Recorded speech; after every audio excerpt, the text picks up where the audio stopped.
Okay, so this product's been out for quite a long time. I think I've sold about anywhere from 50 to 80 of these, probably more of the 80 mark and above. Obviously I sell the large case as well. This is medium case. And it comes with your plate unpainted, and it comes with all the hardware, all the bolts and all the tabs to come with it. So in this video, I'll show you how to install one of these medium case. This is actually a 330i. What's the most weird combination that you've actually got a medium diff and you've got large case trailing arms. Most like 325s, 320s and stuff of all their medium, and then their medium in here, what means that the shaft that goes inside here is slightly smaller. So yeah, these do not fit on small cases either. So yeah, but I've got large case ones of these.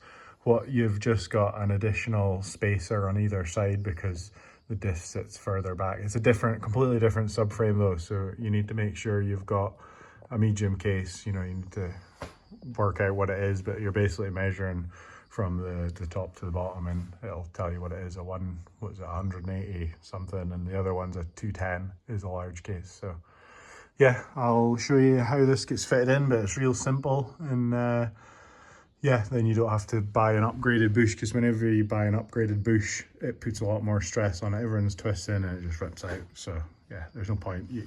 This is a bad boy here. So here we go. Very common issue with E46s is the rear diff mount just pulls out, especially when you start poly bushing and clutch kicking. They just pull out. So we're going to fix this today with an SMT plate, and I'll show you how to get that fitted. It's pretty much, we're gonna cut this whole bracket off.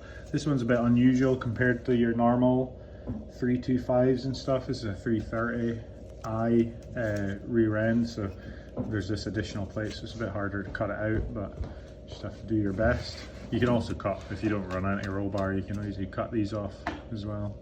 Alright, so we've got past the whole cutting and the cleaning part. So yeah, just want to cut off the anti-roll bar stuff, don't need that. And that was obviously in there before, broken off. I cut most of it off with a grinder, and then this part here I just cut off with the not the gas axe, the plasma cutter. So yeah, it's much easier with a plasma cutter, but if you don't have one, grinder will do.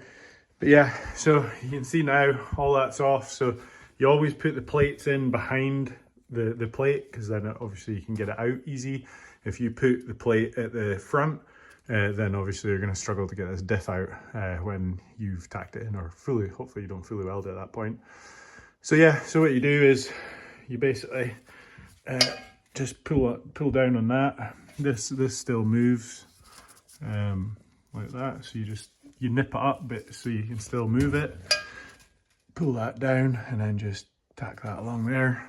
Take the diff off, fully weld it, and away you go. So left side you've got a weird shaped one, and the right side you've got this one on the back. If you're looking at the back of the car, that one on the right. And also I chamfer the edges just a little bit, the weld sink in.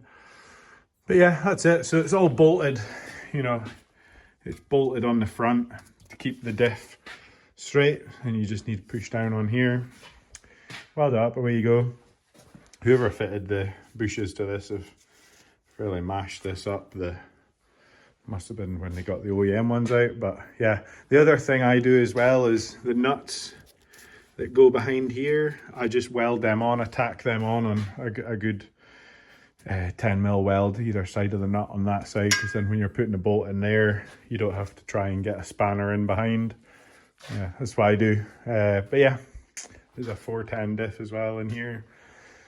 It's just built. If people want 410 diffs built, I can put them on the website, but the only problem is with them, they're really not cheap to buy. You need two diffs to make one, so obviously that's expensive straight away. You've got new seals, new crush washer thing inside, weld it up, whatever. It takes quite a lot of time, so you know, you're roughly talking 500 quid for you know, it's not even a new diff. It's a used one from two different cars. So if people are interested, you can put a comment below and I can look at putting it on the website. Same with subframes. I can easily do this and have them on the shelf, powder coated, ready to go. It's just up to people's preference. I don't know if people have got tools like this at home or do they want to buy it already done.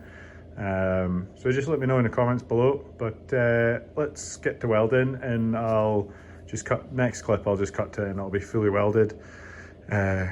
Yeah, it's kind of boring, all this cutting and welding. What I do is I fully weld it on the back side, and then we'll fully weld it in here as well, around the corners, and then that's good. And then we'll put the bolts through here, and we'll put the nuts in the back, tack them on. You know, job's a good in. You can go get it powder coated or whatever you want to do after that, get all sandblasted and cleaned up. I don't really have time for this one. Yeah, I'll show you this in a minute. Okay, so car all back together.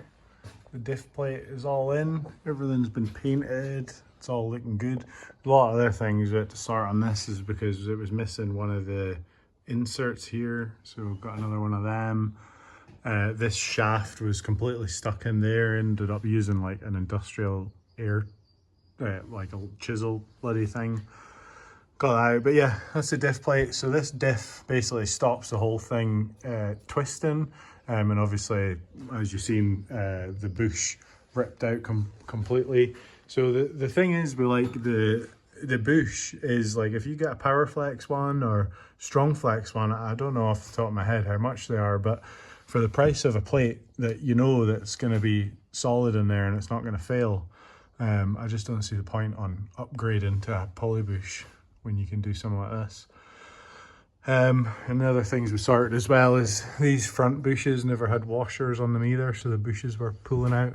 So yeah, we're just waiting for the heavy duty thrust bearing to come for this, because this was a bit of a surprise that the practice car had a CG Motorsport Super Sport 184 twin plate clutch in a 3-litre BMW. So yeah, that's quite good. I really don't like these engine mounts either. These ones always fail. But obviously this car just came with it, and also the rubber in there in the steering rack is still rubber. I'd rather change that to alloy. You can kind of see that I don't like anything rubber because things fail. So yes, we put new brake lines in it as well, because other ones were really rough. So done that. Exhaust is ready to go back on. So yeah, if you're wanting a plate, go onto the website smtmotorsport.com. The only other place I know you can get these plates that is the medium plate seems legit in America, but they're a lot more money to get here. Also, when you're doing this, also supply these stronger bolts and stuff. Sometimes you have to cut 10 mil off them, off of like 2 or 3 of them. It just depends what kind of medium diff you get. There is some variations on how deep the bolts go. So yeah, when you're putting them on, if you feel like they're getting tight, then stick a screwdriver down and see how far the actual hole goes. Yeah, that's it for that. And we've also reinforced the whole thing because there was a crack going along here before, so we've reinforced everything.